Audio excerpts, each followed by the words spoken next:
ridha'u bil qadari. Amin ya rabbal alamin. Hadirin jamaah yang berbahagia, saya akan nyambung langsung ke materi yang tertunda pada bulan yang lalu, yaitu tentang pandangan hidup seorang mukmin, seorang muslim. Kita baru sampai kepada tujuan hidup yang membedakan dari perbedaan-perbedaan kaum muslimin hari ini. Sebetulnya bukan dari sisi khilafiyah furu'iyah, bukan dari perbedaan pendapat dan perbedaan fikih, tetapi yang menyebabkan hari ini terjadinya perpecahan disebabkan beda tujuan. Kenapa beda tujuan? Bisa menyebabkan perbedaan langkah dan gerakan otomatis, tentu saja, karena ya, jalan-jalan yang akan ditempuh itu tergantung tujuan yang dituju, begitu. Ada yang tujuannya dunia, ada yang tujuannya akhirat. Ya, jadi ada yang tujuannya dunia akhirat. Wa minhum may yaqulu rabbana atina fid dunya wa ma lahu fil akhirati min khalaq. Dan sebagian manusia ada yang menghendaki kebaikan di dunia, tetapi dia tidak mendapatkan apapun di akhirat. Wa minhum may yaqulu rabbana atina fid dunya hasanah wa fil akhirati hasanah wa qina adzabannar. Dan sebagian lagi ada manusia yang mengharapkan kebaikan di dunia dan kebaikan di akhirat, serta ingin dijauhkan dari siksa api neraka. Nah, jamaah yang berbahagia, karena beda tujuan maka terjadilah perbedaan langkah gitu. Kalau tujuannya sama, kita mau ke Lembang, ya, walaupun berbeda pemberangkatan, ada yang pakai jalan Sejadiwang, ya, ada yang pakai jalan Sariwangi ini ke Sarijadi. Tapi kalau tujuannya sama-sama ke Lembang, bakal ketemu di situ, dan tidak akan menyebabkan saling memaki, saling menghujat, saling menyalahkan. Gitu. Imam Syafi'i dan Imam Hanafi berbeda fikihnya. 4 imam itu berbeda fikih, tapi sama-sama punya tujuan yang sama, yaitu mardotillah. Maka ketika ada yang sakit salah seorang di antara mereka saling mengunjungi dan bisa sembuh gitu kan sakitnya, karena dikunjungi oleh saudaranya, padahal berbeda dalam urusan fikih. Gitu ya, Imam Malik dengan muridnya urusan rezeki berbeda pendapat. Kata Imam Malik, yang penting kita taat kepada Allah, rezeki datang dengan sendirinya. Muridnya tidak paham, sebentar Syekh, sebentar, tanpa ikhtiar dan usaha kita gak mungkin rezeki bisa datang. Ya kan? Katanya, Anda cukup taat saja kepada Allah, jalankan hukum-hukum Allah, jalankan perintah Allah, rezeki akan datang sendirinya. Kata Imam Malik. Muridnya menentang, gak bisa Syekh, harus usaha kita. Kalau gak ada usaha maka bakalan ada rezeki. Tetap pakai kekeh, gitu ya. Kata muridnya, kudu aya usaha. Kata gurunya, gak usaha juga, datang sendiri. Ini waktunya berpisah. Terus muridnya itu keluar pergi, ya. Di jalan melihat seorang kakek-kakek yang memikul benda, barang. Dia kata muridnya itu, aduh kasihan banget kakek-kakek ini. Lalu ditolong oleh oleh muridnya itu. Kayak, bolehkah saya membantu itu barang yang kakek bawa itu, yang berat itu biar saya yang bawa. Kasihan kakek udah sesepuh itu masih memikul barang yang berat. Kata si kakek atau terlilah bikin misal dibantu oleh muridnya Imam Malik. Terus sampai di rumah, sudah sampai di rumahnya, ya disimpan di tempatnya. Dan begitu dia mau pamit, si kakek bilang, sebentar anak muda, sebentar sini.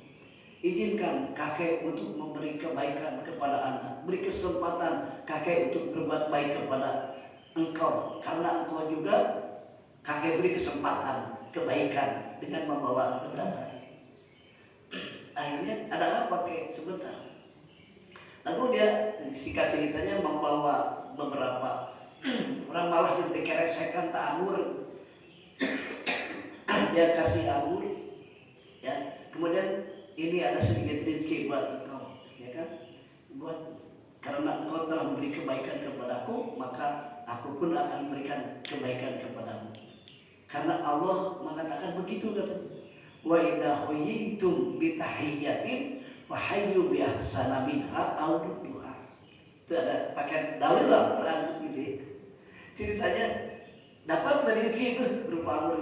Nah, dia punya tenaga, punya argumen untuk mendebat gurunya. Kenapa? Karena ternyata rezeki itu datang dengan ikhtiar. Kata logikanya, lamun terbangun karung, mau menang ya anggur, gitu.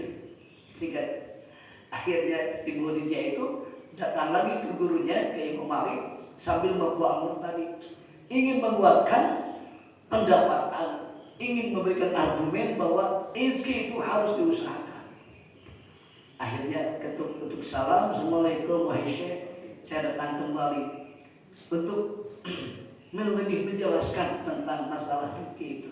Silahkan duduk berhadapan. Saya barusan diceritakan dari awal gini. Akhirnya dengan usaha ikhtiar saya membantu memikul karungnya si kakek atau bendanya yang dimiliki kakek. Akhirnya saya dapat rezeki ini. Berarti rezeki itu didapatkan dengan ikhtiar. Silakan makan nih rezeki hasil ikhtiar saya. Tanpa seperti itu tidak mungkin anggur ini datang. Kakek datang, gurunya dengan tersenyum.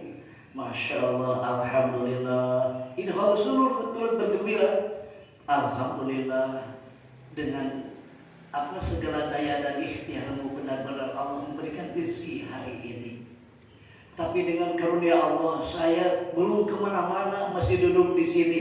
Ternyata rezeki datang sendiri ke sini. Bismillah, dimakan bareng-bareng. Pas ente tidak bertengkar. Makan anggur bersama, yang satu duduk tenang di dalam kajian, tenang dalam kajian ilmu, tenang dalam ketaatan. Dia datang membawa rezeki hasil kerja kerasnya. Yang satu pakai ikhtiar, yang satu pakai tawakal. Betul kan Pak? Tidak bertengkar guru dengan muridnya, walaupun berbeda pendapat mengenai bab rezeki saja. Akhirnya bareng-bareng menikmati anggur sambil tersenyum. Coba bayangkan oleh kita. Nah ini karena berbeda tujuan, akhirnya terjadilah centang perenang Ustaz di antara umat ini, gitu ya.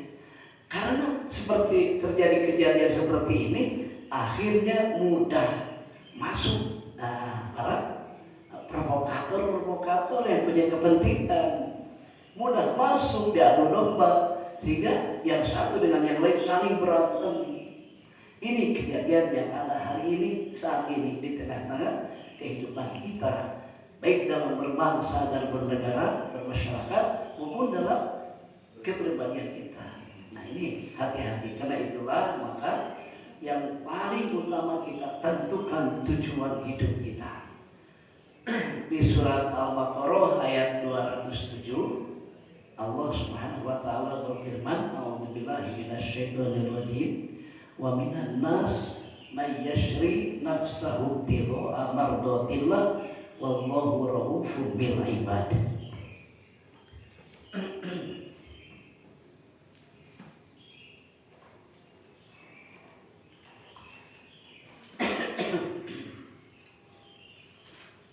Aduh, maaf Ustaz ini saya dah baru 2 hari kemarin anak-anak hilang suara dia nih.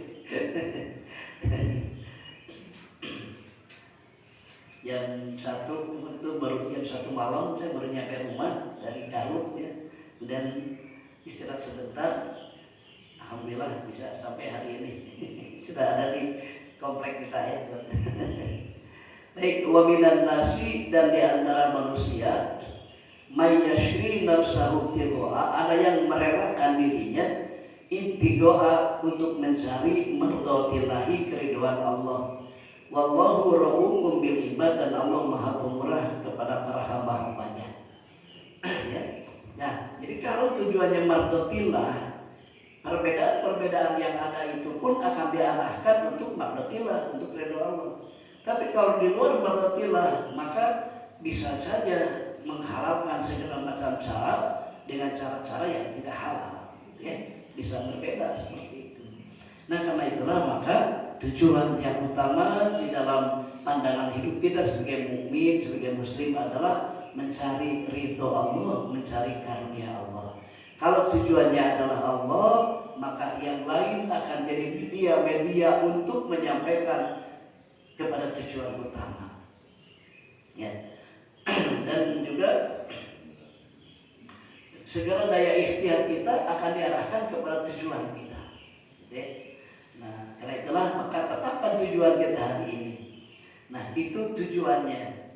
Nah, kalau tujuannya sudah ditentukan mardhatillah di ayat 208-nya, itu jalannya, jalan hidupnya, yaitu ya ayyuhalladzina amanu udkhulu fis-silmi kafah wa la tattabi'u khutuwatis syaiton innahu lakum aduwwum mubin. Wahai kaum mukminin, ikutilah syariat Islam itu seluruhnya. Janganlah kalian mengikuti bujukan-bujukan setan. Sungguh setan itu adalah musuh kalian yang nyata-nyata merugikan kalian. Itu dalam tafsirnya. Jadi ya ayyuhalladzina amanu, wahai orang-orang yang telah beriman, udkhulu, masuklah kalian fisilmi, ke dalam aturan Islam, kafah, secara total, wala tattabi'u, dan janganlah kalian mengikuti khutuwatis syaitan, langkah-langkah setan, program-program setan, usaha-usaha setan. Innahu, sesungguhnya setan itu lakum, bagi kalian, aduun, adalah musuh, mubinun, yang nyata. Sebagaimana kita ketahui, setan itu adalah ya asyaiton, ya kita disuruh berlindung kepada Allah. A'udzu, ya di tangan kita istiarah a'udzu billahi minasyaitonir rajim. Di situ ada 3 person. Ada Allah, pertama ada aku, yang kedua ada Allah, yang ketiga ada syaitan. A'udzu, aku berlindung, itu kedudukannya adalah fi'il mudhari'. A'udzu, aku akan berlindung atau sedang berlindung. Kepada siapa berlindung? Billahi, kepada Allah. Untuk apa engkau berlindung kepada Allah? Minasyaitonir rajim, karena ada kekuatan setan. Ar-rajim itu yang divonis oleh Allah secara terkutuk. Kapan Allah memvonis setan itu? Ketika Allah mengumumkan, mensosialisasikan kepada para malaikat yang ada di surga untuk penciptaan khalifah, untuk membuat khalifah di muka bumi. Kembali ke Al-Baqarah ayat 30. Ini untuk lebih memperjelasnya, memperjelas dari tujuan kita. Ketika Allah akan mempromosikan Adam, dan Adam belum terbentuk, yang ada di surga itu adalah para malaikat dan Banu Jan. Sebagai Banu Jan itu anak cucu jin yang beriman dan bertakwa oleh Allah, dipindahkan ke surga. Gitu ya. Nah, ada di surga itu para malaikat dan anak cucu jin. Karena penciptaan jin dan manusia itu lebih dulu jin diciptakan oleh Allah itu. Surat Al-Zariyat ayat 56, wa ma khalaqtul jinna, dan tidaklah semata-mata kami menciptakan jin, baru wal insa, dan manusia, illa liya'budun, kecuali untuk beribadah. Tapi ketika Allah mengamanahkan bumi ini kepada jin, jin berkhianat kepada Allah dan terjadilah kerusakan di mana-mana. Ayatnya wala tufsidu fil ardi ba'da islahiha. Janganlah kamu membuat kerusakan di muka bumi setelah aku memperbaikinya, kata Allah seperti itu. Berarti sebelum Adam lahir itu sudah ada kehidupan di dunia ini, di bumi ini adalah kehidupan jin yang berkhianat kepada Allah. Sebagiannya dihancurkan, sebagiannya dibuang ke laut dan ke hutan-hutan, tapi sebagiannya ada yang Allah tarik ke surga yang beriman. Nah di surga itu ketika Banu Jan dan malaikat berkumpul, Allah berkehendak untuk mengganti gitu kan, kepengurusan di bumi ini, al-ardh yaitu bumi, agar terjadi agar bumi ini dipimpin oleh seorang khalifah. Allah akan membuat kerajaan di bumi ini dan oknumnya begitu adalah khalifah. Belum diciptakan, karena itulah maka Allah ciptakan Adam min turab. Ya kama sali inna masihu di surat sesungguhnya Allah menciptakan Isa kama sali Adam, seperti menciptakan Adam. Bagaimana cara menciptakan Adam? Allah cukup kun fayakun, jadilah maka jadi. Nah ini sudah dibahas oleh pikiran orang ya. Pegawaian Allah ya. Cukup iman saja begitu. Nah kun fayakun aku mah tambah wilayah Allah. Wilayah ilahiyah gitu ya. Cuman Allah mensosialisasikan kepada malaikat, inni ja'ilun fil ardi khalifah. Hai para malaikat, aku akan menjadikan khalifah di muka bumi. Jadi khalifah itu adalah petugas Allah yang disimpan di bumi, yang diutus di bumi. Itu SK definitifnya lengkap begitu. Malaikat protes. Qalu ataj'alu fiha. Mereka berkata malaikat, ataj'alu fiha, untuk apa engkau jadikan khalifah di muka bumi ya Allah?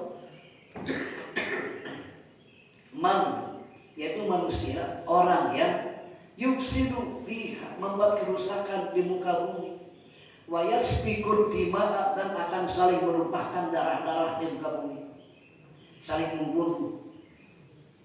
Lalu malaikat mengajukan jasanya, wa nahnu nusabbihu bihamdika wa nuqaddisu lak. Padahal kami semuanya para malaikat ini memujimu bihamdika ya, kemudian nusabihu mensucikanmu ya, memujimu wa nuqaddisu lak, dan mensucikanmu ya Allah. Bagaimana Allah menjawab ketika itu? Qala inni a'lamu ma la ta'lamu. Ya kan? Lalu Allah mengatakan, aku lebih tahu dari apa yang kalian ketahui. Kemudian setelah itu Allah baru menciptakan kun fayakun Adam. Dan Allah mengajarkan satu kemampuan, skill, power berkaitan dengan ilmu.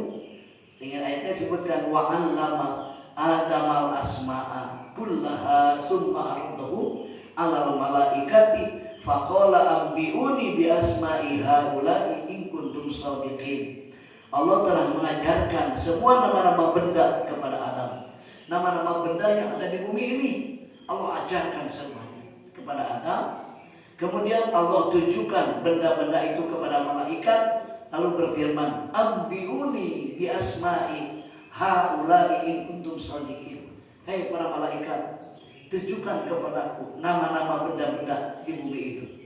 Malaikat tidak bisa ya, jika engkau orang-orang yang benar, kata Allah itu. Bagaimana malaikat menjawabnya?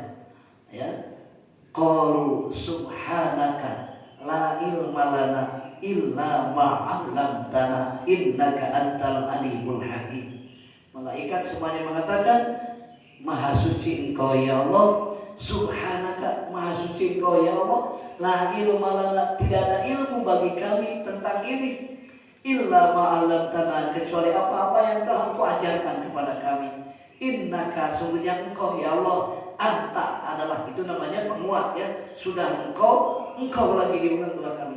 Innaka anta, sesungguhnya engkau ya Allah, engkau adalah gitu ya, al-alimul hakim, yang maha mengetahui dan maha bijaksana. Nah, setelah tadi Allah ajarkan kepada Adam dan Adam menguasainya. Lalu malaikat ditanya, tapi malaikat malah menyatakan tidak mampu dan tidak tahu. Akhirnya Allah mengundang Adam, dihadapkan kepada malaikat. Qala ya Adamu, berfirman Allah kepada Adam, wahai Adam, ambihum bi asmaihim, terangkan kepada mereka malaikat tentang nama-nama itu. Hai Adam, jelaskan kepada para malaikat tentang nama-nama yang ada di bumi itu. Falamma ambahum, maka setelah Adam menjelaskan nama-nama kepada mereka bi asmaihim, akan semua nama-nama benda, qala, Allah berfirman, alam akul lakum, bukankah telah aku katakan kepada kalian, inni a'lamu, bahwa sesungguhnya aku lebih mengetahui ghaibas samawati wal ardi, rahasia langit dan rahasia bumi, wa a'lamu, dan aku lebih mengetahui ma tubduna, apa yang kalian nyatakan, wa ma kuntum taktumun, dan apa yang kalian sembunyikan.